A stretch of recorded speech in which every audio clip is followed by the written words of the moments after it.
మనస్సునందున్నటువంటి మాలిన్యాన్ని, అంతఃకరణకు పట్టినటువంటి యొక్క మాలిన్యాన్ని మనము నిర్మూలము గావించుకోవాలంటే సత్కర్మలు, సద్బుద్ధి, సదాలోచన, సచ్చింతన చేత, సత్కర్మల చేత దీనిని పరిశుద్ధం చేసుకోవచ్చు. If you want to remove the dirt which has accumulated on your mind and antakarana, through good deeds, good thoughts, good words, good action, you can remove them and purify your own. కనుకనే నీవు చెడ్డను చూడొద్దు, మంచిని చూడు అన్నారు. Do not see bad చెడ్డను things. వినొద్దు, మంచిని విను అన్నారు. Do not hear bad things, hear good things only.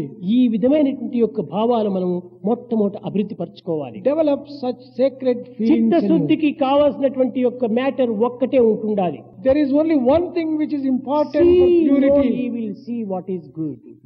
Hear no evil, hear what is good. Think no evil, think what is good. Talk no evil, talk what is good. Do no evil, do what is good. ఇదే పంచభూతములు, పంచప్రాణములు, పంచేంద్రియముల యొక్క ప్రసాదములు. ఈ ప్రసాదాన్ని మనము అభివృద్ధి పరచుకుంటే మన చిత్తశుద్ధి కలుగుతుంది, జ్ఞాన సిద్ధి కూడాను లభిస్తుంది, దివ్యమైనటువంటి యొక్క ఆనందాన్ని అనుభవించగలము.